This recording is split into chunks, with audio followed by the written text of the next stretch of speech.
Welcome to the ET Stand, the Cronulla Sharks fans podcast. You idiots. I'm just laughing at these clowns just trying to make faces at me in the background. On this episode of the ET Stand podcast, we are going to work out why, stop it, you idiots.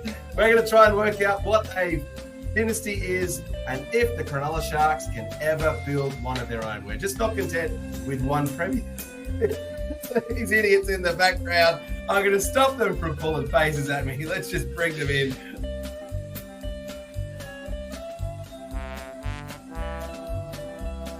That is Boldo's Tears.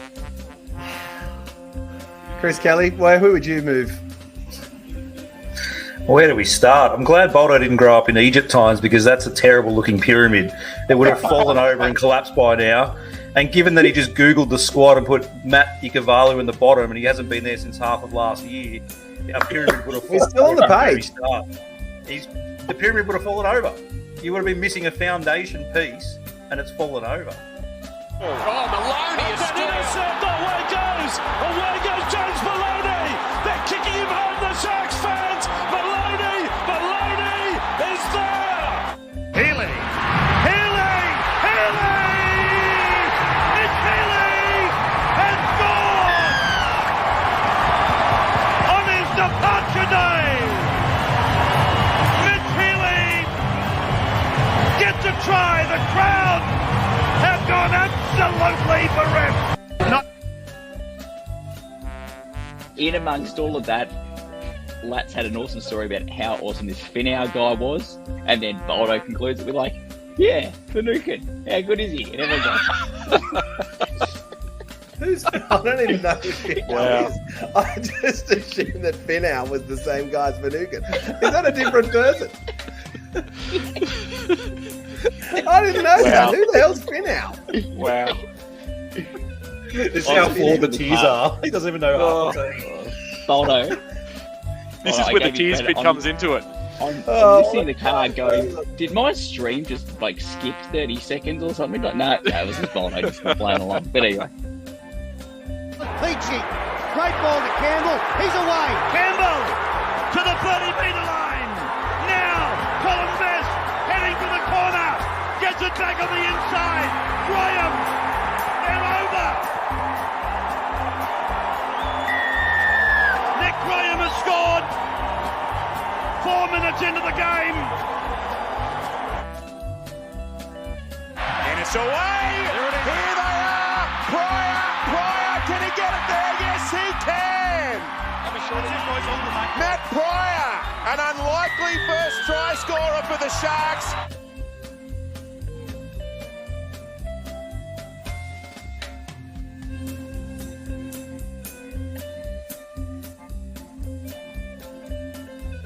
Interesting enough that the North Bears are getting that desperate. They're talking about having a Pacific Bears team so they can sort of engulf those Pacific nations and sort of get that ball rolling where they think they can sort of, take on the Cook Islands and the Samoans and the Tongas and sort of make it their team. So PNG's to go for me. I'm pretty convinced after that. All right, Franko, what do you got?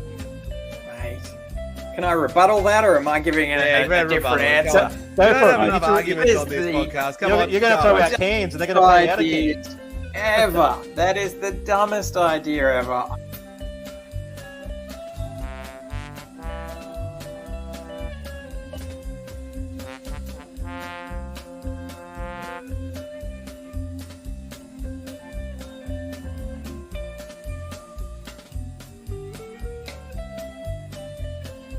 Townsend now calling the shots with Johnson off. They will go. Gallen, field goal. Paul Gallen, field goal. That is amazing. That is ridiculous.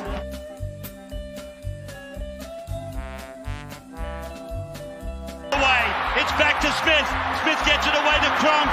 Cronk's got Korobetti with it. Have they got a chance here? Korobetti's put down. The siren sounds. Cronulla have won it. 14 to 12. You can turn the light out now. For over 50 years, people have come to see the Sharks play. Talent, skill, speed, intelligence, elite level athleticism. That's not these guys. Biased, one-eyed, opinionated. More often wrong than right. They make up for their complete lack of talent with pure dribble, gibberish, and enthusiasm. This is the ET Stand Podcast.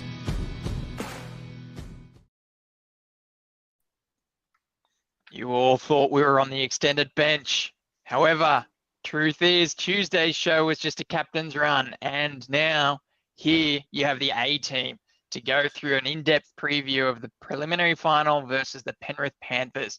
Welcome to the ET Stand, the Sharks fans podcast where we let our talking do the football. With me is CK, the man who could tell you the boot size of every player in the NRL and probably of the NFL too. How are you, CK? You ready for the weekend, mate? Yeah, good, mate. I'm excited. It's like my bio says, guys, the prelim that was promised. You and I had high hopes of this team, and we've delivered. This is where we said we're going to be. The top four, we're going. Let's go. Yeah. There were a lot of naysayers at the beginning of the season, weren't there, mate? I think our host had us in the bottom 8 there somewhere. Not the bottom 8, but the bottom of the top 8. So, we talked up top 4, possible minor premiers. We weren't far off that. So, we're in the last 4. We weren't. But we're here. We're where we want to be. We'll definitely at some stage go back through the tapes and dig out some facts and figures for everyone. But we're here. I'm nervous. I'm a little bit sweaty. It's going to be game on, but I'd rather be playing this match than not for sure. So it's really good to be here. We've got the displayware.com.au sponsors who will be providing a jersey display bust for you guys to hang your jerseys on your wall and make them look really good. For the best commenter, so get your comments in. CK will pick a good comment, whether it's funny, whether it's insightful, whether it's just plain crazy. I don't know what the criteria is for CK to pick, but if we see one that we like, we'll probably pick it. So get those comments in and we'll pick one for you to go into the draw to win one at the end of the season. And we've also got a Discord channel where you can go chat with some of us. We're there. It's a friend of ours who set that Discord up. They've been running it for a little while. They've got a cool little bot in there that gives you stats and figures on the Sharks. Very much a place for Sharks fans and like-minded people to get in there and talk about the Sharks. Welcome to come and join us. We certainly gone in there and we've pumped it a little bit so far, and a few people have joined, which is really good to see. So the numbers are getting up there and conversations pretty good banter. Speaking of, you dropped a bit of a truth bomb there this afternoon, CK, about, was it the Broncos? Yeah, news just broke tonight, guys, that Kevin Walters has been sacked by the Broncos. Same mutual ways, but I think it was a bit of a sacking on the back of a few bad performances. Obviously, dropping the premiership trophy with about 25 minutes to go in the grand final last season, and obviously on the back of that, not making the semi-finals at all. So Kevin Walters is gone. So watch this space. Head coach Franko, you'll probably nominate John Morris to go up there and coach the Broncos, but it should be interesting in the off-season what happens from here.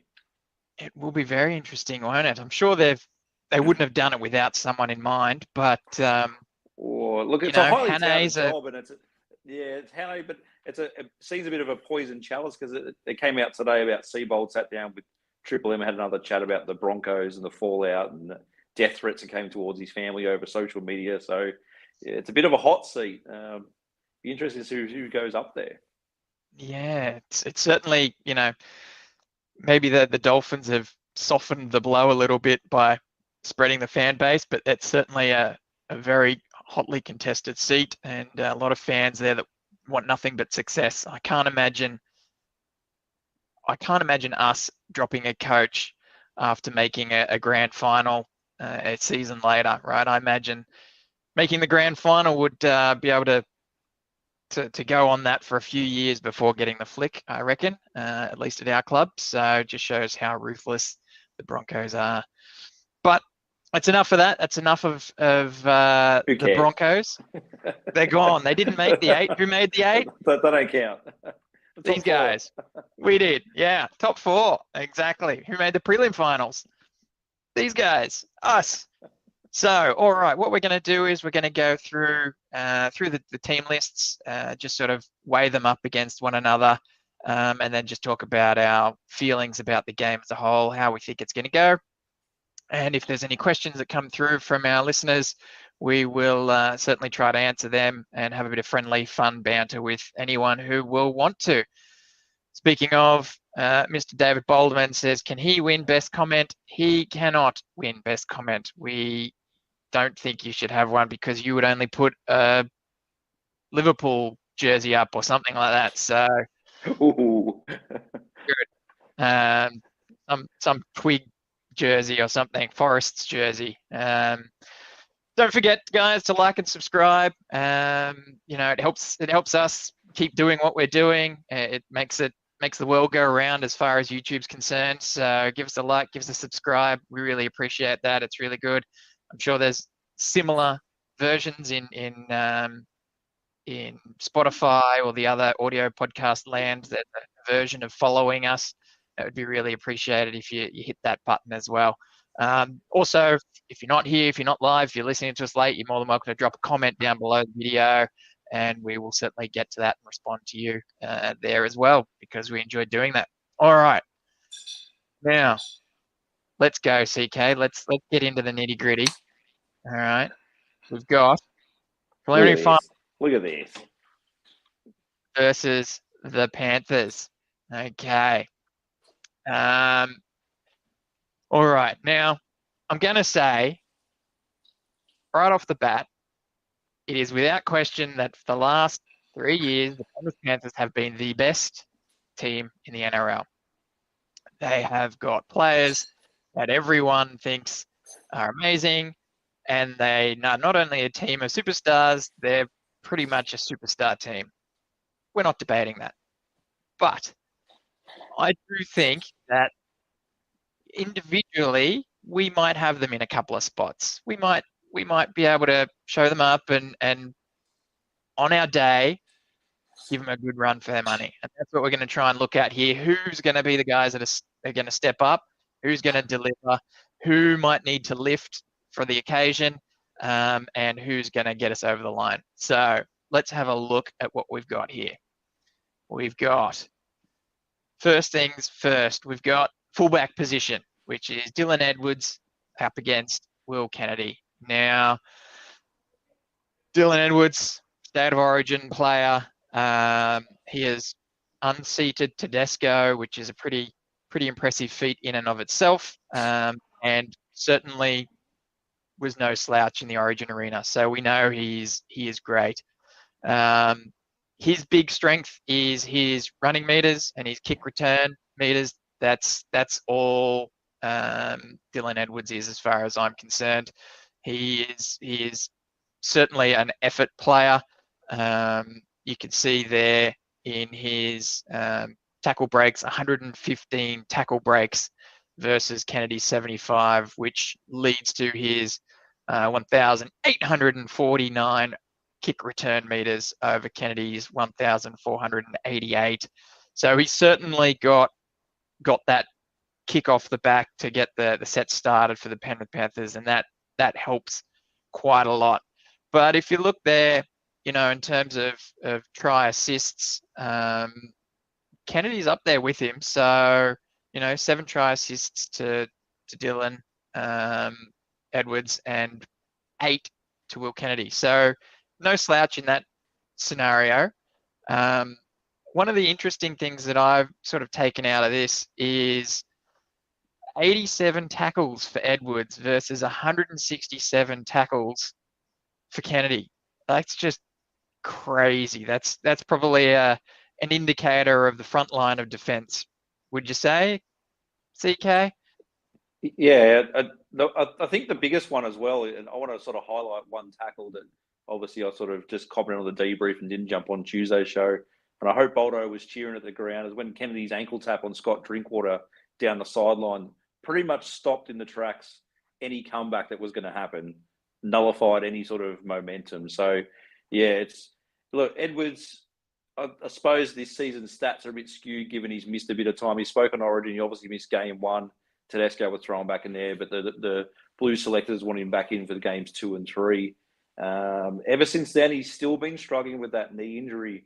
He's carrying a bit of a PCL injury around. A lot of commentators have noticed he's a bit slow. He's a bit sluggish after matches as well. So he hasn't been himself in the last couple of weeks, but he's had the luxury, obviously, of the other prince that was promised in Cleary out at Penrith there coming back to play his major role in the team. So Edwards has taken a little bit of a back seat where he used to be sort of up there, really taking the forefront. Obviously a Clive Churchill medalist winner as well. So he's pretty massive.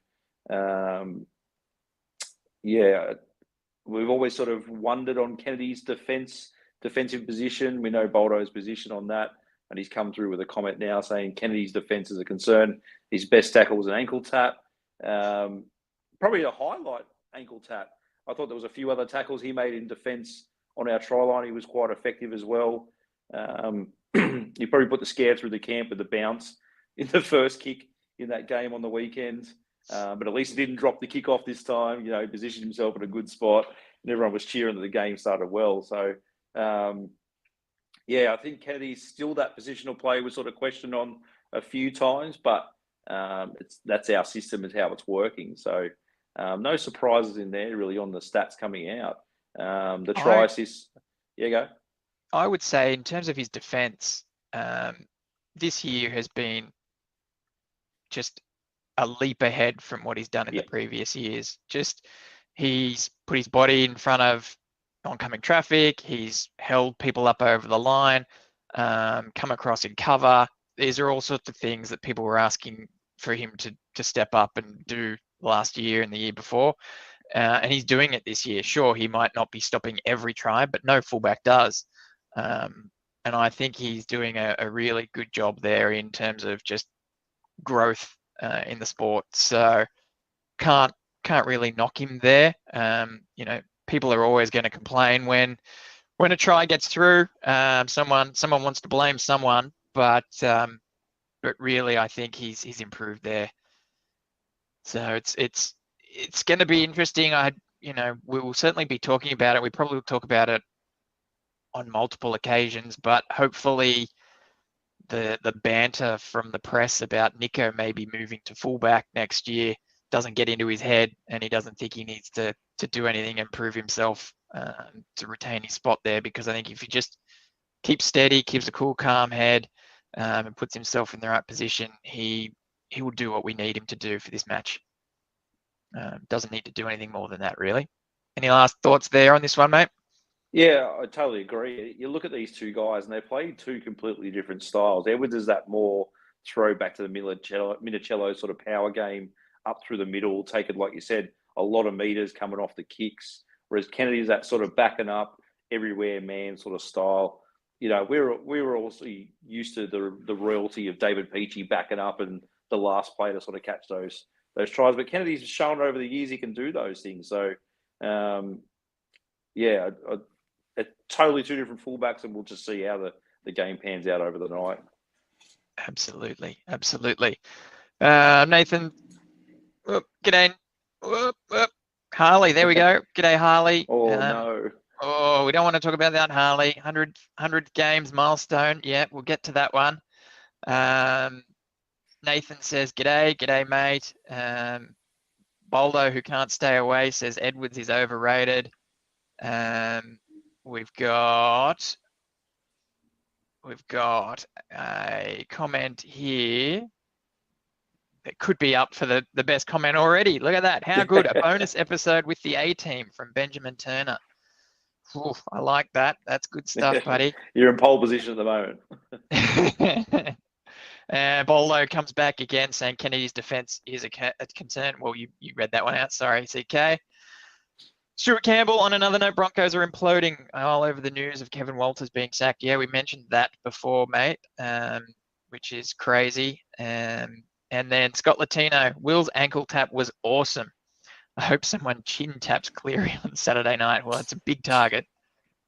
So hard to miss that one. All right. Next, here we go. This one, I would say, is a very interesting matchup because a lot of people will talk about Brian To'o. These are the wingers for the people on audio, not listening, not watching. It's Brian To'o, Taruva, Sione Katoa, and Ronaldo Mulatalo. Now, a lot of people will say To'o is the greatest winger in the game, but I don't know if I would swap him for either of our guys. I know this will be a hotly contested point because I have certainly seen people laugh and scoff at that suggestion because To'o is an amazing footballer. Yep. But really, our guys, they do pretty much everything he does, if not better in some instances. So looking at the tape here, these are collective stats for the wingers. Collectively, the Panthers have 29 tries, Sharkies 34, try assists 3 to 8. I mean, most of those are off Ronnie's boot, right? Line breaks 39 to the Sharkies 45. Tackle breaks 223 to Sharkies 230. So we are doing pretty well there, holding up our own. Running meters on average per game, 355 versus 294, and running meters total about 7,600 versus 6,600. So that's where they start to break away a little bit. That's To'o's specialty. If I look at that individually, that is Brian To'o nearly at 200 meters a game, which is probably spot on. Is immense, right? It's probably correct. Yeah. Tackles, missed tackles, defensively, it's much of muchness, right? You're a winger, you're gonna have to aim up, but you're not gonna make as many tackles as other people in the field, and you're in a position to miss more. So it is what it is. No one's really on the wing for their defense. But that said, I'm pretty happy with our guys. They have safe hands. I know our last time we played Panthers, Katoa's hands were a bit iffy. Certainly put us on the back foot through that match. If his head's in the right spot and his hands are in a better spot, then I think he's going to have a good game as well. What are your thoughts here, mate? Yeah, again, it's probably a little bit off because, our guys are revered through the league as being great backs coming off our own end. They don't make those. Look, we've had errors there. I won't say we haven't had errors. You've seen Ronnie have a couple of shockers coming off the first tackle coming off our line. You obviously mentioned Katoa against the against the Panthers last time, dropping a few things. But usually pretty safe and digging out of our own area. That's our strongest trait. The other one is Taruva. Like, he's been off Cleary's radar for a little bit. He's been dropped a couple of times coming into matches as a late switch. He hasn't really been picked as the main guy, and he is off to the Tigers with Luai next season. So maybe that was rubbed up Cleary the wrong way. Maybe it's something defensively you've seen, because before that he was quite a prolific try scorer. Was selected pretty safe every week. So like you said, it's probably To'o carrying the weight and carrying that whole team when he's back, because out of that back end he's so strong.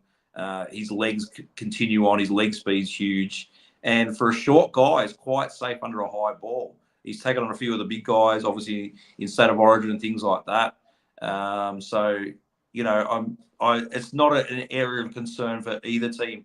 The only one concern is probably, we've talked about multiple times, but Katoa's kind of slightly did it this season, is the jamming in, and Ronnie's well known for jamming in too early and leaving that wing exposed. So it's probably the only concern, but it hasn't been, the Panthers of old where they're going out the back and it's the wingers getting over for the tries. So, I'm confident in this matchup. It's not really what I'm worried about. Mm-hmm.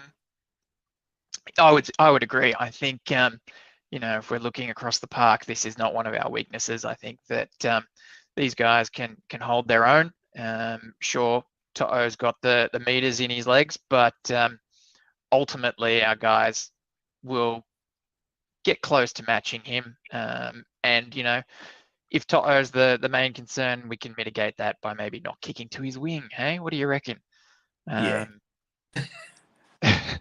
Well, Phil Gould did touch on I don't know if you saw during the week. Feel Good touched on it. And it's it's always been my concern about not his kicking game in general, but how he kicks in Nico's sort of style of kicking. It's not that clarity of aim for the corners or your DCE. It's probably going to be left up to Trindle. And his suggestion was that's what we should do, is try and bore him out of the game, is grind him down into the corners and try and stay patient instead of looking for Edwards or Tohu coming into those back ends, because that's where their strength is. I wish we didn't have the Billy Slater rule where we could just kick the ball dead all night and turn them around, but maybe aim for the corners. And still, it's a play the ball. I know it's not a scrum anymore, but you still got to get the big guys back there and turn it around. So, I'm happy to try it, but I don't know. I haven't seen enough of that in the last couple of years in our game to do those kind of things. So I'm hoping we pull the tactic out, but yeah, we'll see. Yeah. Because, the other option is kick it high and give you guys time enough to get there and hit. Which worked against the Cowboys to a T, didn't it? It was just, yeah.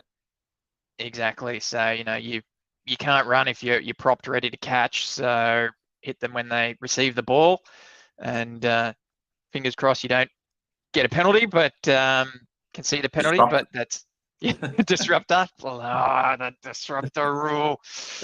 Ooh, I hope that gets looked at in the off season. Just a little poke. Oh, golly, much hate there. All right, but yeah. So I think this is I don't have any concerns here. I think we're going to go all right in this scenario. Okay, we've got a few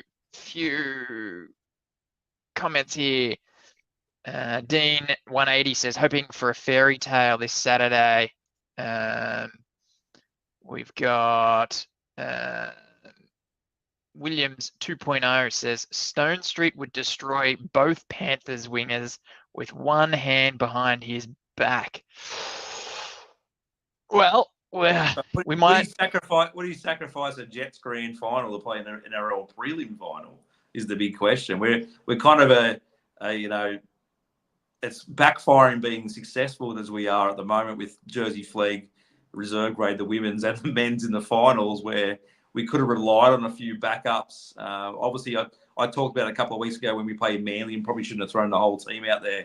I wish we could have sort of thrown the match and thrown a few Jets guys out there, but obviously they wanted to go for a semi-final into a grand final berth. I wonder what decisions were made, which I'm sure we're going to touch on in the next little segment. But yeah, you can keep going with some comments and probably will. Peter Hall's picked up on the Hannay to the Broncos comment. He says Hannay will go to Gloria Jeans before the Broncos. The only reason I said that is because he's obviously on the market. He's a Queenslander, 2IC to Billy Slater for State of Origin. So his name will be thrown up, whether or not he's putting his hat in the ring or not, but it will certainly get a mention. But, we'll see what happens there. Like I said, I think it's the Broncos. Getting an inexperienced rookie coach will be a big ask for the Broncos. There's a lot of moving parts there that a rookie coach might not be prepared for. We've then got Dean 180 saying, have we talked about the 2025 jersey yet? Thinking of a 2018 similar design with more black on the shoulders. Well, no, we haven't talked about 2025 jersey, Dean. We've still got this season to go. We're charging hard into the preliminary final, but of course, Boldo has kicked in. He says, no jersey chat yet, but Kelly won't be able to resist. It is coming. I still can't that damn hot, Reebok throwback jersey. Like, that thing's selling like hotcakes, and it's one of the best jerseys. Obviously, I haven't got mine on. It's dropped to 11 degrees today, so.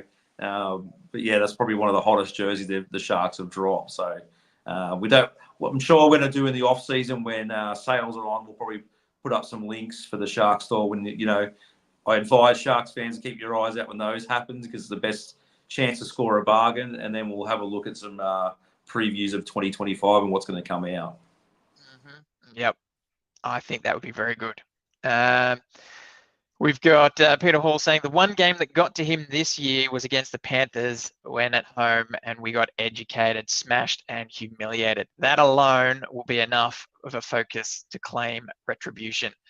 Well, we didn't take the 2 points at the end there when we had an opportunity for a penalty goal with 30 seconds to go, Peter. So that certainly rubbed some people the wrong way.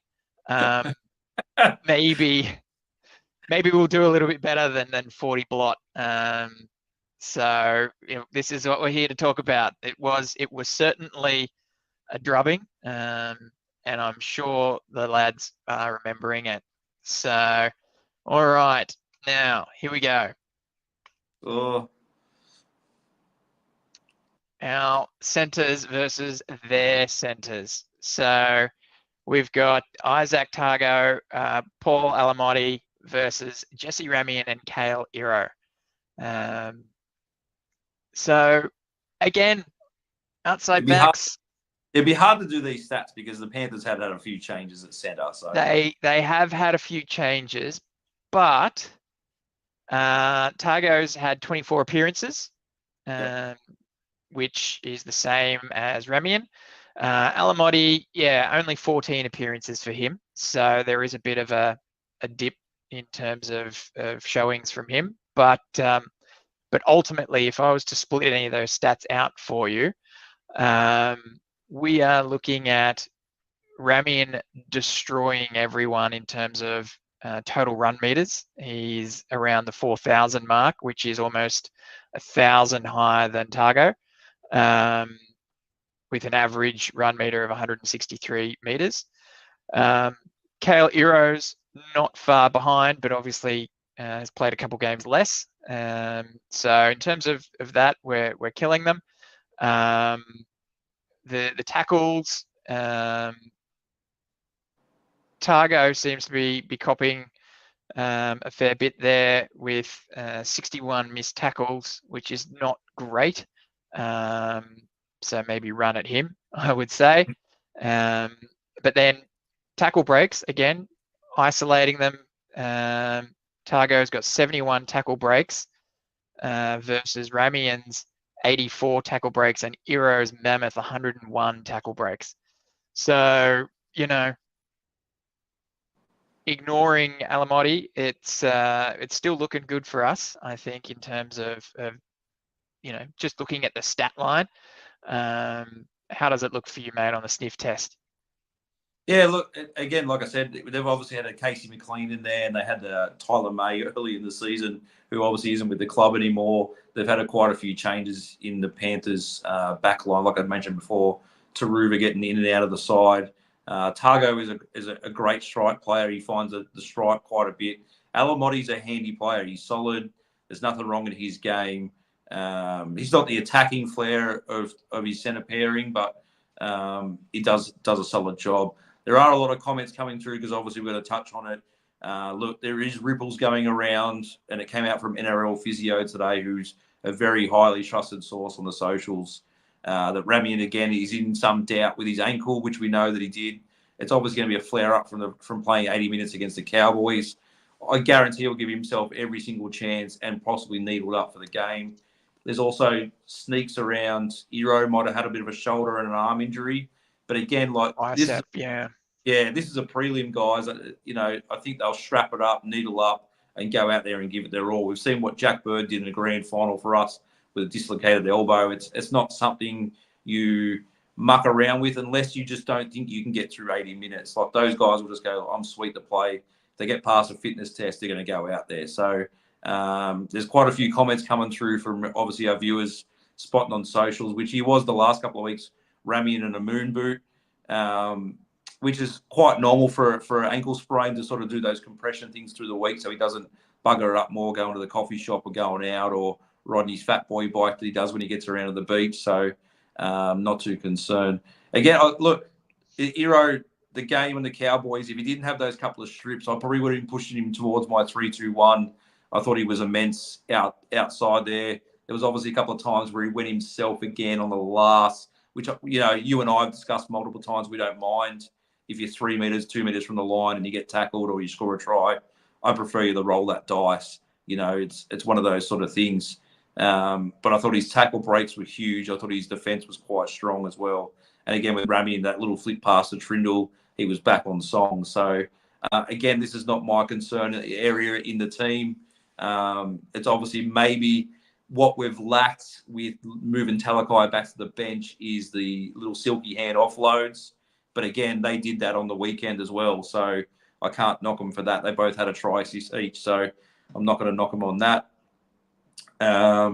It's Kale Ero's had a bit of a stealth improvement in that try assist column. He's got 10 try assists, which, for someone who didn't have a try assist or maybe had one try assist for the first half of the season, that's a pretty good improvement there that he's clearly working on his game and started to pull that out more often lately. So that's pretty good.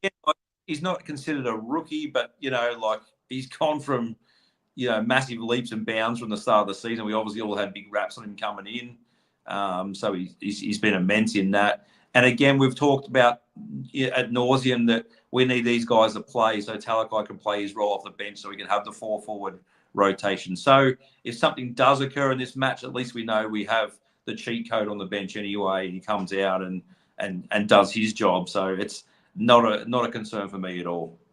Yeah, no, I agree. Comments coming in hot here. We've got Sess, who says, "G'day, gents. Our wingers will score 3 tries. Is that each, Sess, or 3 tries between them?" Each. Each, of course, each. Okay. We've got a whole bunch of stuff that we'll get to later. So I'm not going to call out these comments just yet, but we will get to them. But there's a lot of moon boot talk, CK. Yeah. And then we've got, look at this. Here we go. I'd like to see us use big conversation around us, which is fine. I enjoy it. I'm more than happy for them to chat amongst yourselves, guys. You guys are more entertaining than we are sometimes. I like to see us use Big Tommy pass close to the line, Trindle running across field near the line, and the flick pass back inside, targeting Brian To'o wing with bombs. So that's a whole bunch of planning there from Richard White. Not bad, some of those suggestions, mate. Everyone certainly mans up on Tommy when he's hitting the line. So if he's got it in his game, a little pop off, that'd be pretty handy as well, for sure. We've got Adam Field, who says, "Jesse kicked off the season looking very fit and fast. Remember, he was then in Origin conversation at one point. His form has probably dropped back a bit since, and the injury doesn't help." Now, it's a good comment there from Adam, because I didn't quite know where the conversation for Origin was coming from. It was mainly through a lack of options, I think. We had a few injuries in New South Wales. But I tell you what, we were flying at that time, and he was part of it. So yep, correct. Yep. Yeah.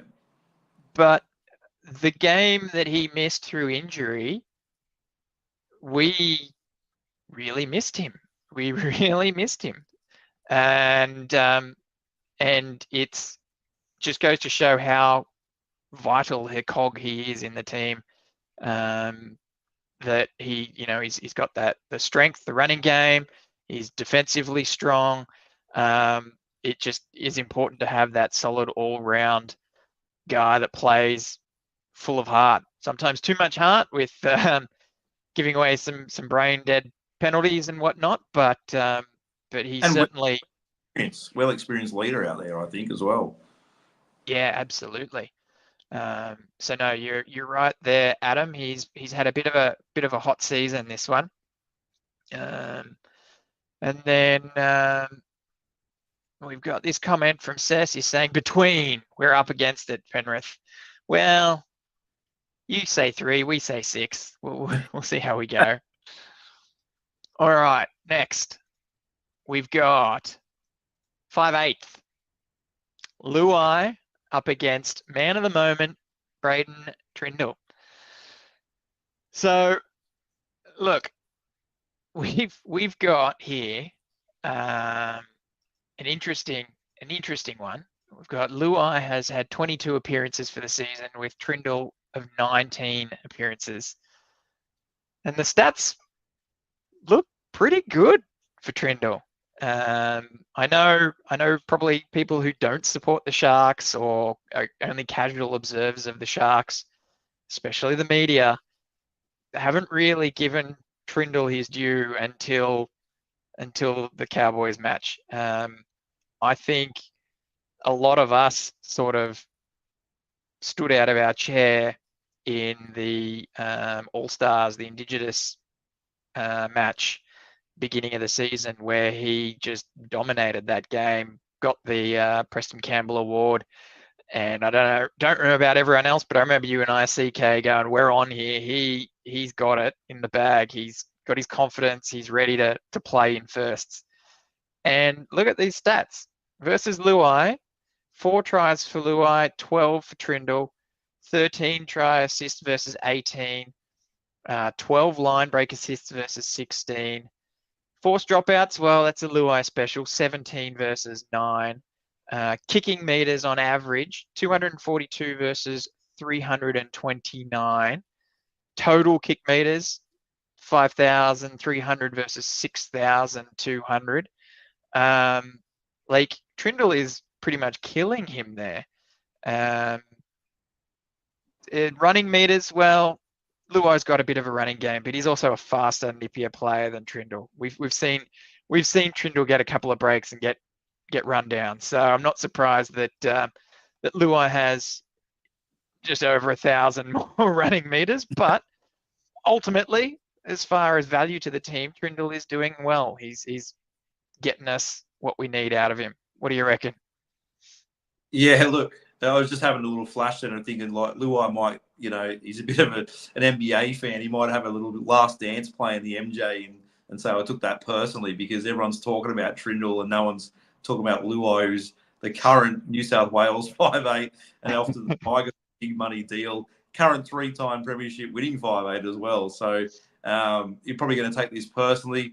Yeah, the scuttlebutt from the media coming out about, it was obviously in the back of Joey seeing that game against the Cowboys. Of obviously Trindle was the star, and all of a sudden the Dragons and the Parramatta Eels are reaching for the checkbooks to try and get Braden Trindle off contract, which we've talked about. I'm more liking it to the game last season against South over in Perth, where he came back, introduced back into the team, where we dropped, who was it, Boldo? It was Matt Moylan or some sort of description was dropped, and he was brought in and then boomed it from there. So he obviously had his off-field little issue throughout the season. He had a little Addo Carr moment throughout the season, so that knocked his stats off a little bit. And we did miss him through that period. So, like you said, nothing shocking to us. I think this is a big matchup. I think it's huge to see what sort of pressure Penrith bring onto him, because I know they're going after Nico. We know if our forwards don't go forward and Nico goes quiet, whoever's playing us is probably going to nullify whatever we try and do. So, this is going to be quite interesting to see if we can. And again, the media pressure's now been sort of, instead of Hines, it's been heaped onto Trindle just a little bit, given the back of his so-called 10 out of 10 performance, which it was, but, all of a sudden the spotlight's on him. So we'll see. How does he deal with that pressure, CK? I don't think he does. He's a young fella. I think he just takes it in his stride. And like I said, it's nothing what he produced against the Cowboys, like you said, we haven't seen. He did up against the Roosters this season. He's done up against the big clubs. The only unfortunate part is we've only played Penrith once every season for the last 4 or 5 years. So the stats sort of go against us in those chances, and our soft draw that everyone calls, it's a little bit hard. So I think he just handles it like he has before. As long as our guys are going forward, he's going to try his ass off and hopefully kick us to those corners that we mentioned of. Yep. No, I agree. He certainly has the kicking game for us. And I think, although he got all the praise, I do think that they balanced well, him and Nico. I don't think it was... we did sort of see a couple of games earlier where just before Nico went away injured, they hadn't quite worked out the dynamics. There was a bit of, calling for the ball and Brayley being in two minds of who should get it when. But I think they've certainly sorted that out the last couple of matches. They seem to have that balance right in my mind. And I don't want to water down his performance or, maybe take the pressure off him, but his one try was a penalty try, which he might have scored or at least got there and got a sin bin. And his second try, he backed up outside on the wing, which is a flick pass from Ramian, which was a great put down. Like, it was unbelievable. But, and he did have to get there for the pass. He had to get there, but it wasn't like he was, the Luai step off the left and go around a few players. So, great matchup. I love it. And sorry, guys, you're getting the rose-coloured Sharks version tonight, which I'm sure you all love. We're pumping. Absolutely. We're ready to go. Let's do it, boys. And if you are ready to go as well, don't forget to like and subscribe because, I don't know how many of you were here at the beginning, but that really helps us if you can jump on those buttons and get on board for more ET Stand content from us. Boldo here reckons Luai is the best player in the NRL and Trindle is in the best form of all NRL players. This is the matchup. Yeah, this is certainly an exciting one. Harley says 2 tries for Braden Trindle last week. Yep, absolutely.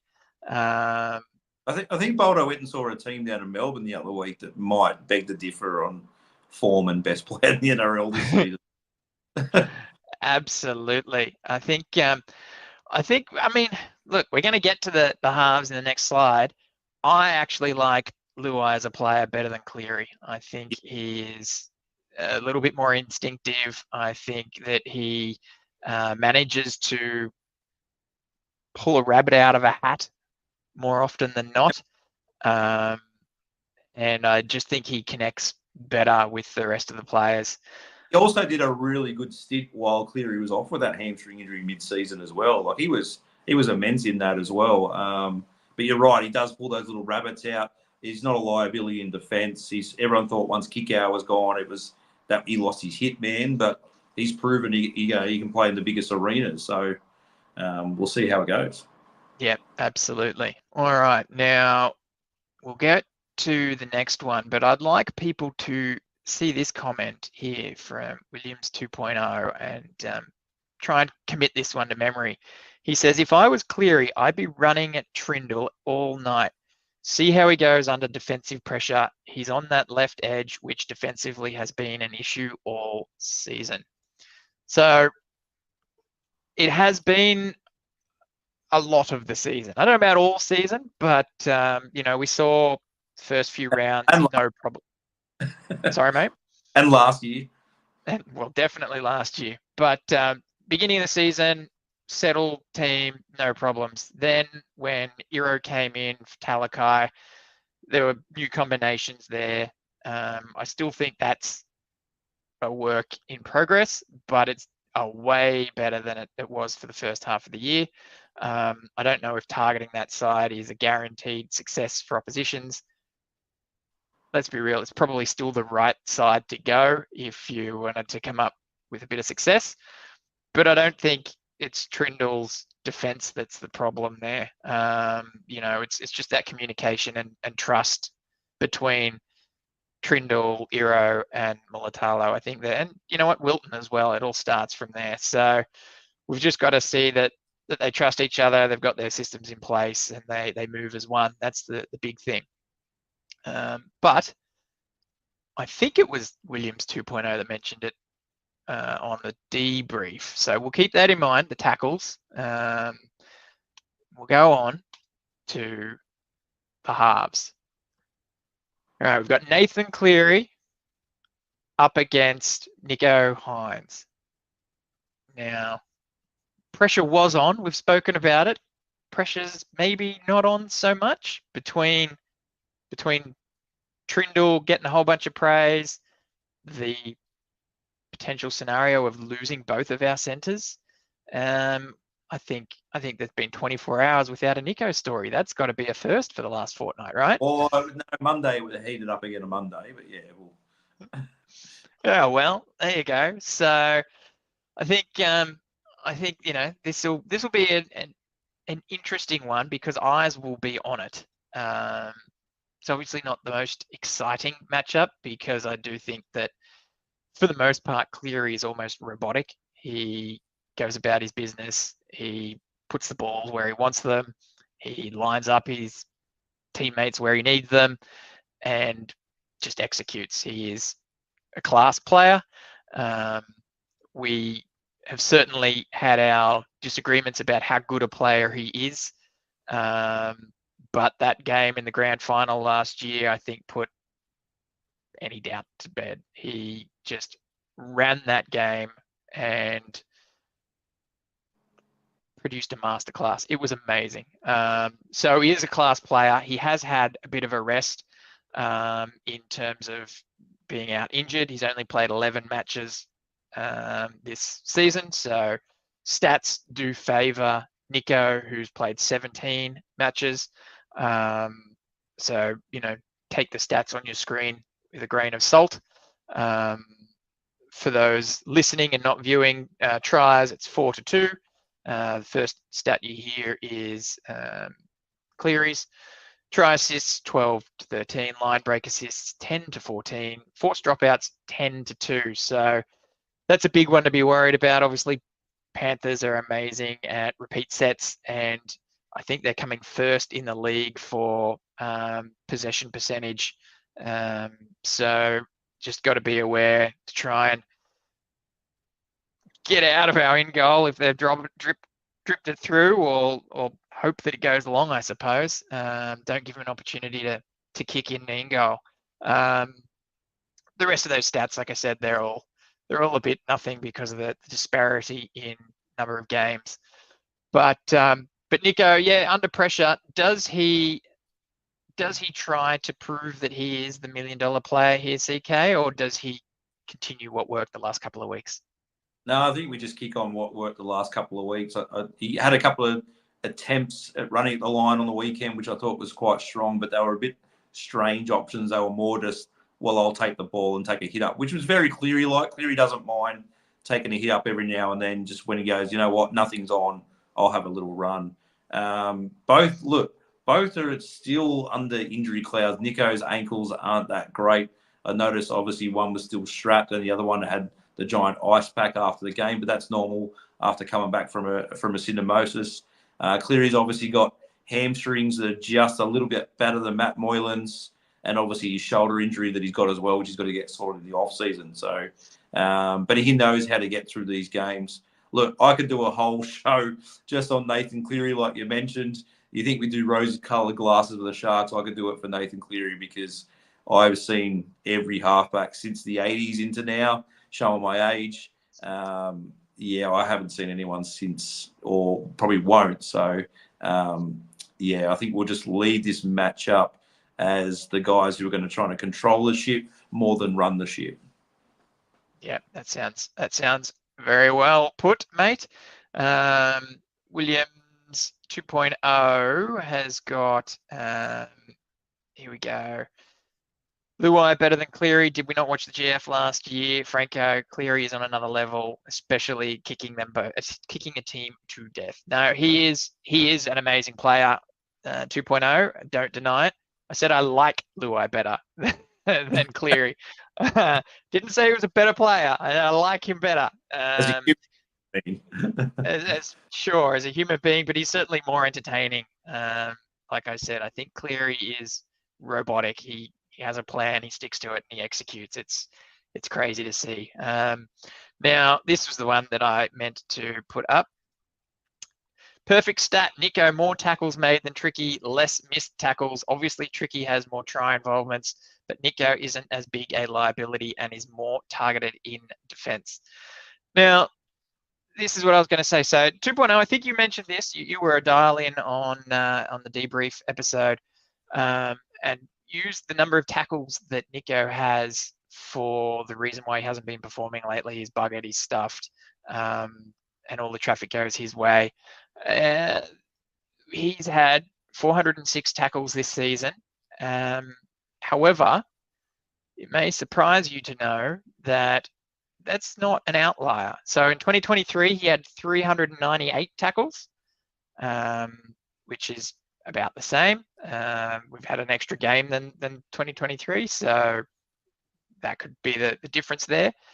In 2022, his Daily M medal winning year, he had 514 tackles. So 100 extra tackles than he's made this year and didn't skip a beat. So I'm not entirely sure that the defensive workload is the issue here. It certainly doesn't help. Won't be denying that. But I think he can handle it. And I don't think anyone's ever said that he's not good in defence, except for 1 or 2 Origin matches where he's been hung out to dry. But I think he's very good in defence. He's also got Nikora outside him, who's a gun. Peter Hall thinks Nico's going to have an up game, nothing to lose, and can see him breaking the line on numerous occasions. Hope so. Absolutely hope so. But I think the point is,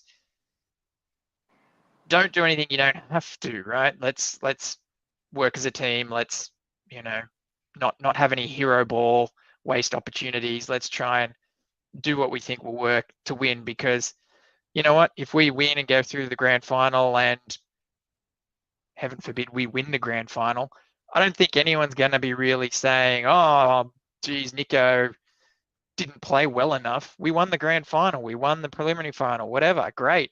Go the Sharks. Team effort. Let's do this.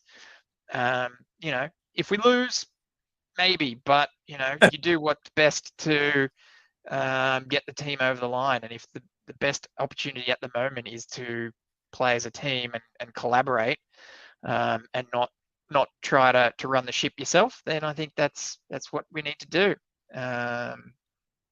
So yeah. All right, let's move on, shall we? Hooker. Okay, so we've got here Mitch Kenny up against Blake Brayley. I mean, Blake's just been getting better and better this season. He's certainly been ramping up.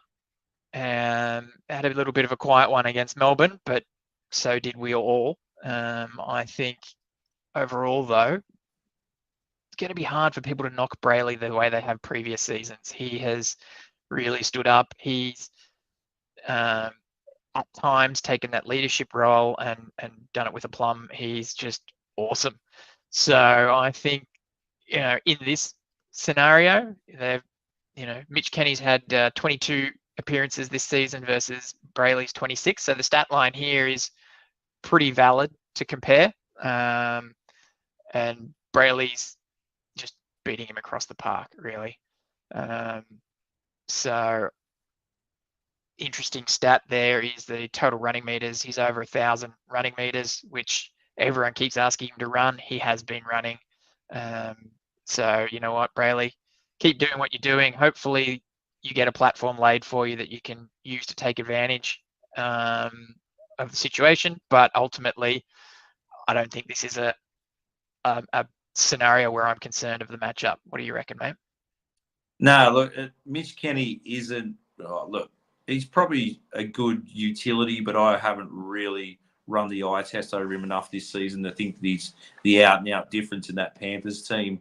He obviously scored the plucky try in the grand final with a short dropout, and all of a sudden he had the ball, went, "Oh, I got this," and scored. So, look, when he's not there, the Panthers are quite flat, but he's not, for me, an out-and-out 9. He's more that utility role, whereas our guy, you mentioned he's got a lot of run meters. It's more the times and probably the games that he hasn't run that he could, because the times that he has are just electric when he does it and gives the defence a little sort of second thoughts, trying to trick that A and B defender off their feet and try and work out who's going to happen next. Sort of like Damien Cook, when he used to roll out. Harry Grant even does it quite a bit, and you Cam Smith sort of that half little step just to give him that little thought of maybe he's going to go and then maybe he's going to pass. But just picking those times he's going to run. So, I think we've got this matchup. Yeah, I think so as well. I think this is in our favour for sure. We've got a comment here from Sonia saying, "Love this stuff, gents. Thanks for the bonus, excitement, and info leading up to this weekend. We're going to make a cataclysmic mess of Penrith GF plans." Up. I mean, it's almost a call for the Black Cat comment to come out. Look, there wasn't a game. would have done this with this episode Friday night to fire everybody up, but we thought, everyone might want to watch the Roosters storm. Not that it's going to be any fun, but they might want to see who we're up against next week. Yeah, that's right. Yeah, we want to preview our grand final opponent. Exactly. Sharks. Oh. Oh, let's not think too far ahead. Cliche. 1 week at a time. That's it. Nathan Walsh says the better Brayley has been amazing this season and will need him to run when the opportunities present themselves on Saturday. Absolutely, Nathan. Spot on, buddy. David Boulderman says it a little bit shorter than that and says Brayley kicks this dude's ass. No, he said Bradley. Bradley. Oh, Bradley. Right. Well, it's not unlike Boldo to have a typo. So, and the World of Cricket channel says, "Let's go, Sharkies! Big challenge." It certainly is. Certainly is a big challenge. All right. Next, here we go. Props, front row. We've got Moses Leota and James Fisher-Harris up against Toby Rudolph and Oregon Kaufusi. This one is not as straightforward as some of the others, but I think we're certainly up against it.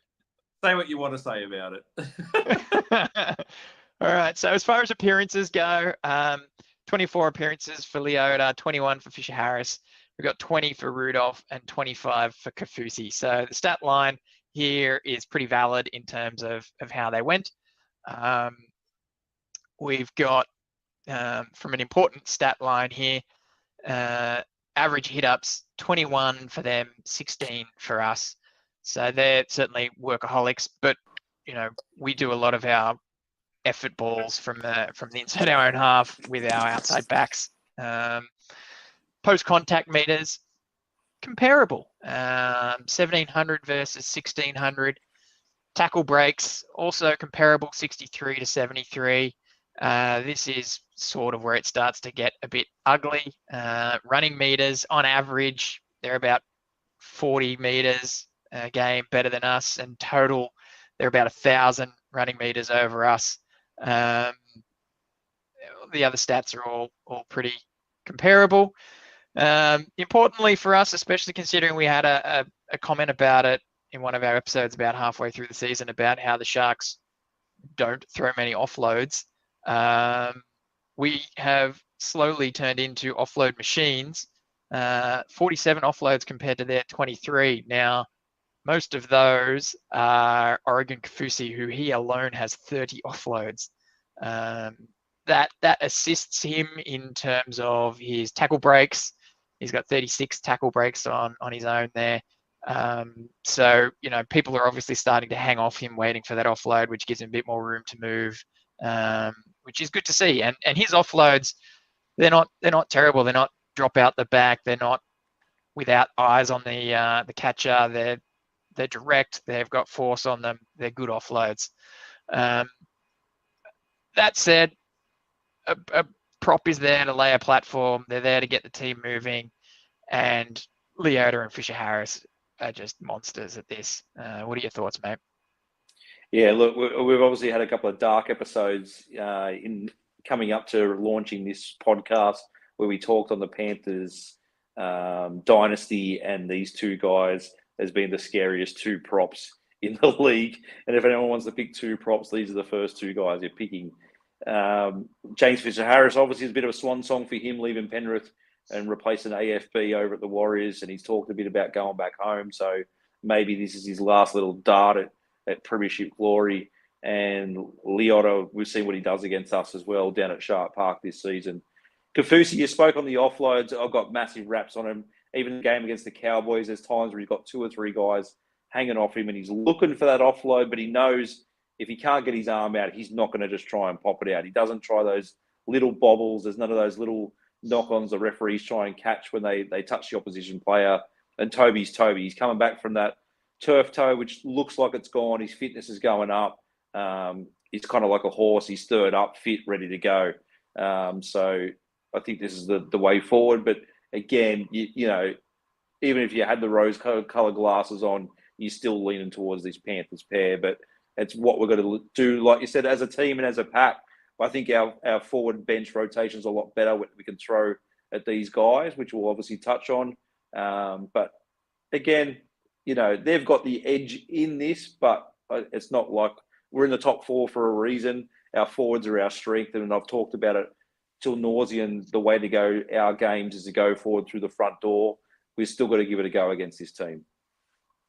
This is a matchup where, when we said at the top of the call, some players will need to have their A game. And they know that. They know this is the team. This is the top of the mountain, this team. Yep. The bottom of the mountain, but the top of the mountain. This is the terms of the NRL.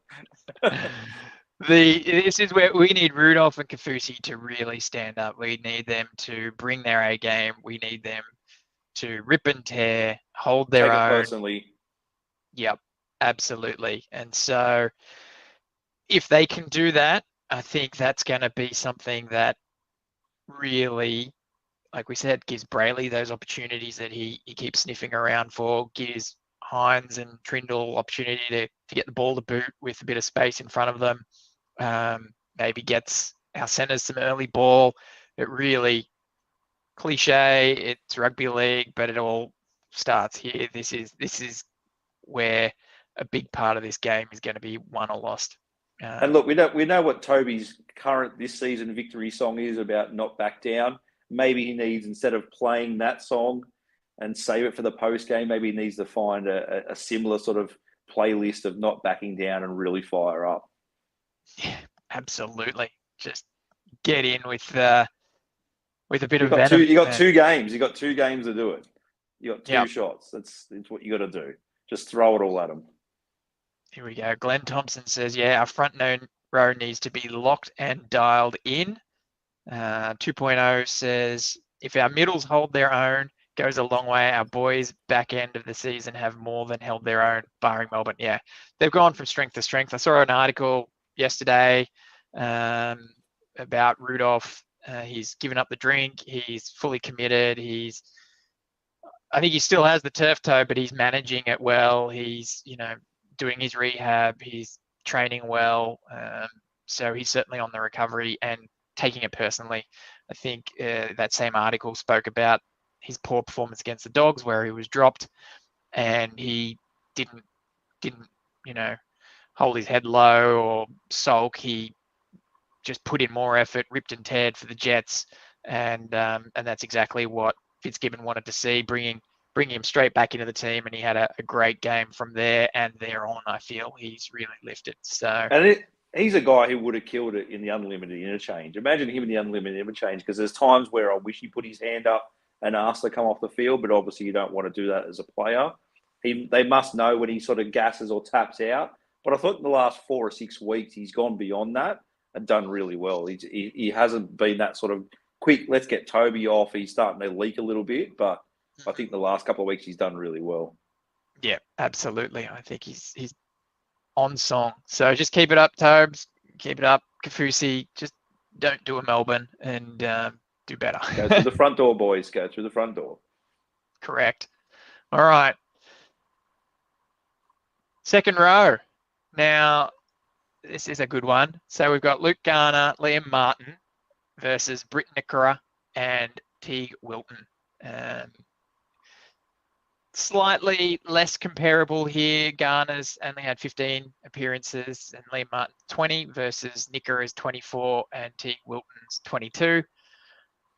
But if I was to say that Nickera's stats alone basically double those of all the others, don't think anyone would have been surprised. He is just a machine. He's absolutely killing it this season, and has been a real top performer for us.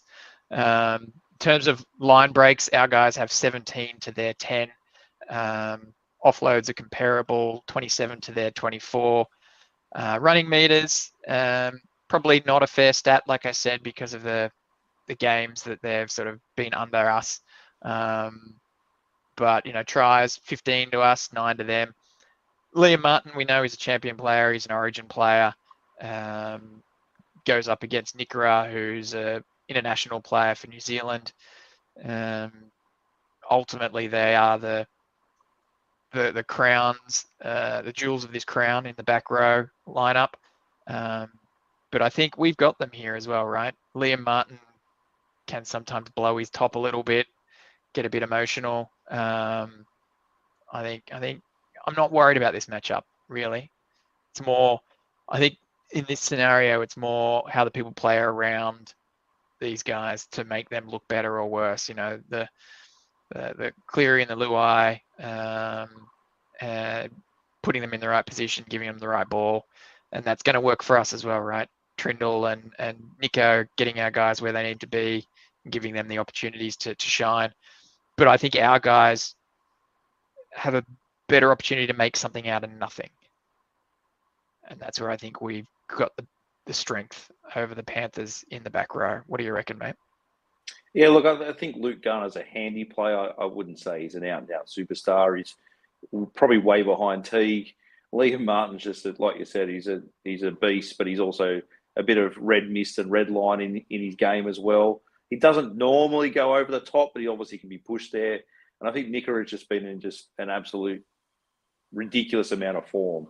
It's just been stupid. But yeah, you're right. It's the players around him. I thought Teague, and I mentioned in our little group chat and probably some other threads, that I thought Teague was really kind of off in that Cowboys game. There was a couple of times when those bombs went up, those first two tries, where he kind of looked a little gun shy and didn't want the ball, didn't want to catch it and deal with it.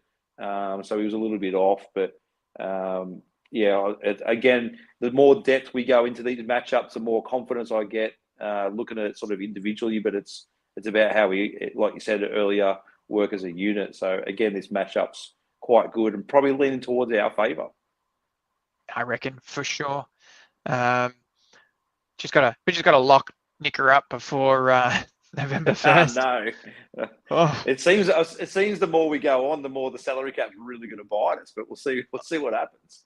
I don't think leaving Hunt out of the mix is the last one, and it's not really going to change much given that Trindle is for 2025, and like we've gone through our other video, we've got guys, if you want to go check it out, about our contracted players, and now that Trindle stuck his hand up a little bit higher, we might be in a bit more trouble. And given Kafusi, the deeper we go in the finals, the harder it is to keep all these guys. So we'll see what happens.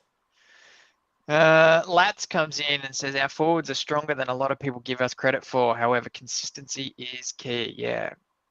Well, true. I mean, we have said on multiple occasions that it's our forwards that have got us to where we are this season, right? Hence the big bench. So yeah, you're not wrong, Lats. Absolutely.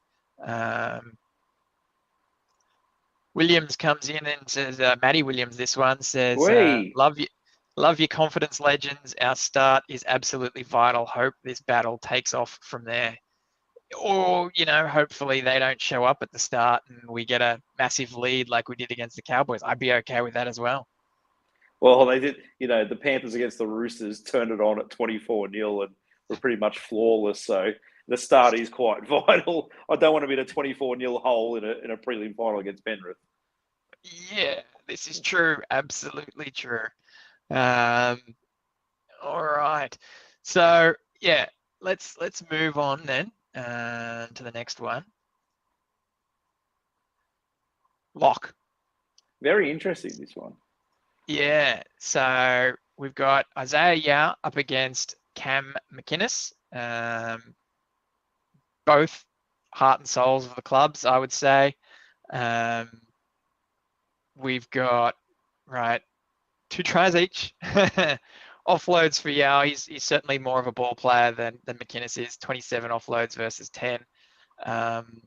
He's got about 1,000 more running meters total, averaging about 50 meters a game extra than McInnes, which is a bit surprising to me. I wouldn't have picked that, given how much you see Yao distribute the ball. But it's a bit of a difference there. Tackles made, we've got McInnes well over 100 more tackles than Yao, which I'm sure surprises no one. Yao, Origin starter basically, and McInnes an Origin hopeful. What do you reckon here, mate? Can you just there's two comments there if you want to hit the first one from our host there in regards to, and there's no surprise of what he said in regards to the locks. Mr. Boulderman says Panthers lock is definitely better than ours. That's more a personal thing. The next comment, he's just trying to butter us up. Yeah. 13 versus, this is from Williams 2.0, 13 versus 13, Mordor versus Gondor. He's just trying to butter up the host, but look, an interesting one. Like Cam's a tackling machine, and like you said, he's very much our Liam Martin. I'll say he's more the sort of, whereas Nicker is our Isaiah Yeo. Let's go with those comparisons. The one thing I'd love to see a team go out and coach, and I haven't seen many teams go out and try, is go and bash their 13 and see what happens. Because he is that out the back sort of option where if Cleary gets stuck, he knows he can throw it back to him. And a few other players do if they get stuck in those situations. He's that guy in the middle of the field who goes, well, if I've got the ball, I'll either run myself or I'll look for a nice little offload. And he does have quite a few tries this season. So he's also going to be the most capped Penrith Panther this week for the Panthers. So, right. He's been around a long time. So, big achievement for a lot of guys that have played a lot of games out there. He's the most capped Penrith Panther. With strange comparison. Like I said, I'd probably switch our Cam with Liam Martin and Nickera with Yeo is probably what I'd do to try and compare these guys. So, I'd like I said, a game plan maybe to go out and target Yeo to put him right out of the mix. But that's just me. Yeah, I think, that sounds like a great strategy. I remember him coming in as a centre and, there's a lot of directional changes for Penrith at the time about, do we keep him? Where does he go? Is he a centre? Coach changes, all that sort of stuff. But yeah, good longevity for him. But if he has an off game, I think that certainly impacts Cleary's game. Massive, yeah. Yeah, so for sure. We've then got 2.0. He's on fire with the comments here. He says, have never seen someone try and belt Yeo. Always given time, let's get stuck into the flog. There you go. So we're here on the ET stand. We're coming up with the battle plan for you, Sharkies. Fitzy, I know you're watching. I don't actually know you're watching. You're probably not, but I know you're watching. They're on the socials. They know. They watch. Come on. If it's not Fitzy, it's Hannay or it's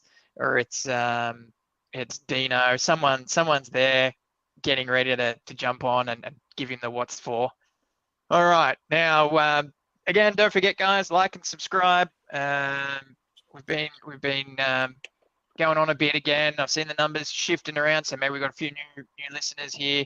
It does help us for doing so I really appreciate it. And if you're late to the party, drop some comments down below. We will get to those as well. All right, here we go. The big one. The big one. The bench. Okay, so the bench is Brad Schneider, Lindsay Smith, Liam Henry, Matthew Eisenhuth versus Sifa Talakai, Jack Williams, Royce Hunt, Tom Hazelton. Now, it's a no contest. That's a no contest.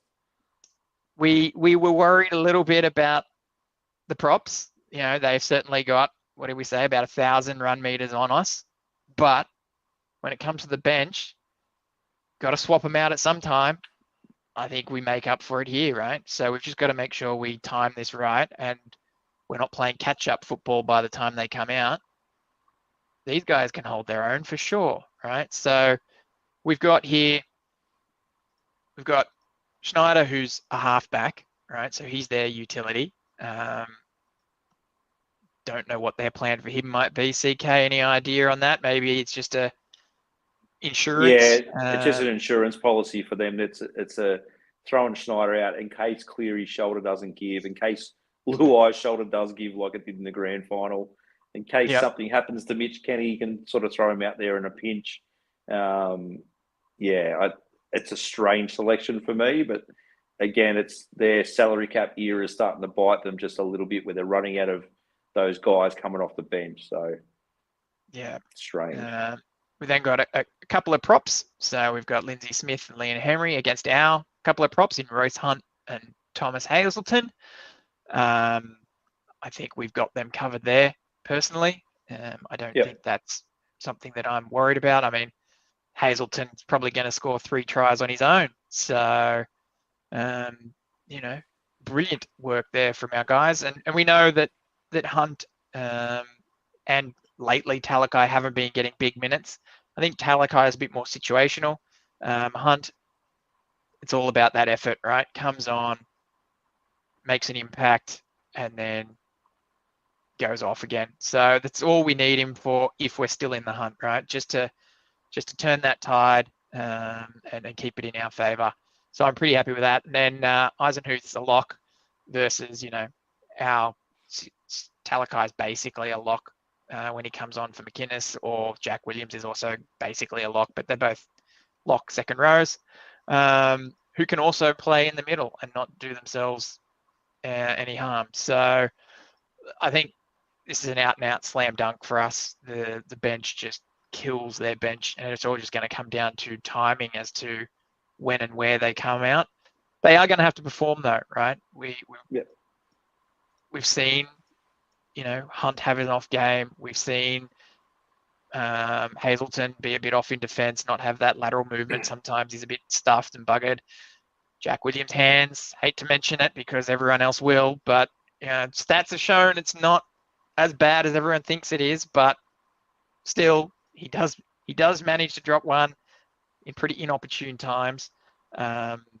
So yeah, I think they've got to turn up. They've got to perform.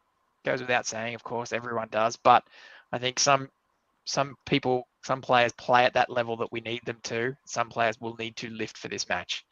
The bench is certainly one that, while I think they've got the wood on the opposition's bench, that might not be who they're up against on game day. They might be a shuffle. There might be difference in timing as to when the coach makes the interchange. So they're going to need to be on point. So this is good. This is us, right? Yeah. This is where we come into our strength. The only thing it's going to be is tactically, and then obviously we've seen before in semi-finals and finals matches what happens out in the field. You saw, I don't know if anyone saw the Manly versus Roosters game, and they had 2 HIAs in the first 30 seconds of the match. So that game plan can go straight out the window and you throw it out. But if you speak to someone like Craig Bellamy, he's got a plan A through to Z in regards to, they have a playbook just for their bench in regards to if someone goes down and this guy goes down, they can go to page 73 and pull out who's going to come on next and for how many minutes. So hopefully that's the way, because you know how I feel against the Warriors in that game and activating a player with 2 minutes to go. But like you said, Hunt, the 15 to 20 minutes I'd like to see extended, and Talakai as well. I don't want to be just in the game and then we throw them out there, and I don't want to be the game's over and we just throw them out there for minutes. So this comes down to a lot of tactics and also what occurs on the field. But our bench is just, like you said, it's not even a comparison. It's silly. Yeah, crazy. And you know what? It's got everyone hyped in the comments too. Look at all this chat here. Harley's come in, bench. Sess comes in, smash, crack, hold the ball, and dummy. 2.0 says Sharks bench will smoke these fools like a fine Cuban. If we get through the initial 20 to 25, this is where we can get them on the back foot. Absolutely agree. Boldo, we all know he loves Jack Williams. Please, Jack, hold the ball. And yeah, so everyone's on point here with us, saying just be in the game by the time we activate the bench, which is another comment there from Boldo. Williams kicks in and he says, Gal was prone to a drop, dare I say it, so was Fafita at times. Here's Williams' chance to also change the narrative. Yeah, but you know what? He is under a bit of pressure because we just spoke about the salary cap. We spoke about Trindles wanting a bit more money. We're talking about Nickera needing to sign him up, hopefully before. I guarantee as well he's sliding down the tiers. I guarantee he slid nearly off the tiers. And Williams deservedly so or not, is without a contract for next year. So all of this talk about everyone getting a bit more money, someone has to give somewhere. I'm not sure if losing Hunt is enough to make up for it. We've got a couple of promising young juniors coming through the grades. We've got a couple of development players, all play, second row prop. Calhoun's got to come back. Calhoun's got to come back. Jack's got to perform, but not be silly. So yeah, he's under a bit of pressure. All right. Now, where else could we go? What else is there? Well, I'm calling it the X Factor. The extended bench. The extended bench. We've got Daniel Atkinson, Braden Hamlin-Ueli, and Moini Hiroti. Rumours, obviously, of Iro and Ramian potentially being injured. Do any of these guys get a go? And if they do, where do they play and how do they play, Kelly? Well, I don't understand how Stone Street's not in that extended bench a little bit more, and probably an option to replace one of our centres over these guys, because we've seen Atkinson do a job, we'll say, out there in the centres, but maybe not as a centre. Everyone's second favourite player for Lats, Hiroti. Look, he's solid. He's been doing a lot better. He's improved. We've all admitted that. Obviously, goal kicking option. And Ueli, I'm not going to ever say no. Coming in for probably Talakai starting and taking up that bench role. My main concern, maybe as I sit here tonight and listen to the rain hammer down, if anyone can jump on the comments and give us a weather update, possibly a prediction for Saturday, because that may play into what's going to happen in this game quite heavily. Because right now it feels like we're back to July, August again, and let's see, because it could be a wet weather game and freezing cold out there at a core stadium at Homebush. So I don't see the other two elevated into there, but yeah, I trust our guys to be hit, like I said, healthy, ready to go and come out. Yeah, I think this is where we sort of pull up this comment way up the top here from, I think it was 2.0, and he said his little bit of mail was that Ramian and Iro both trained last night, and they had an Oz tag game at training and both participated. So could be some smoke and mirrors. I don't know. Like I said, I don't think it is smoke and mirrors. I think it's more coming out of that game. It was obviously Ramian missed a game before that with an ankle injury, so he's looking after it. But interesting enough, with the top four teams, bar the Roosters' season-ending injuries, all four teams are coming out full fit and firing. It's quite interesting to see. Like, there's no excuse if we get our pants flogged off us. This is our best team we put out there. So we can't pull the excuse cards out. I think so. Yeah. We've got a couple of people answering for you, mate. Bolo kicks in. He says 18 degrees, slightly cloudy. 2.0 says fine weather by the looks of it. Mighty fine time for an upset. We've also got Cecil saying it's just starting in Brisbane, so maybe it's pushing out across. If it's up in Brisbane, surely the East Coast has been covered enough, and that'll do. I mean, I did see reports, was it on Monday, saying that we were going to get absolutely belted this week as one of the wettest Septembers on history. But it took till Thursday for the rain to hit, and it seems to have died off for us. So you're copping it at the moment, are you? Well, just a little bit of a heavy shower at the moment. Like, it was freezing down here today. It was 11 degrees. It was cold. I wasn't happy camper at work. Rightio. Well, that was the line through the two teams. If we are to do a quick recap, fullback, well, Edwards has that one. Wingers, they're close. To'o's carrying them, but I think our guys have it over there. Centers, we've got them matched, assuming we're fit and healthy. 5/8. You going to call it, CK? Let's give them the halves. We'll give them 6 and 7. We're going to have to. Panthers have halves, 6 and 7. Dummy half, hooker. What do we got? Us. Yeah, it's us. It's Brayley. All the way. Props? Yeah, give the Panthers. We're going to have to. We talked about it in the off season. We're going to have to. It's just. I don't think our guys are going to shame us. We can't go backwards now. Yeah, no. And it's not a slight at our guys. It's who we think is going to be better. Who's got a better overall career? Who has the better reputation? Who has the better reputation? Who has, needs to prove themselves? Who has more to prove? Who needs to just do what they do? Back row, I think we've got them. Yep. Confident. Lock. Let's give it the Yo. We'll give it the Yo. Give it to Yo. And then it's an easy call, right? The bench. 4. It's a 4 zip. 4 zip. Us every day, right? Yeah. Right. Well, that said, we've gone through kind of one-on-one, kind of positionally, the team holistically.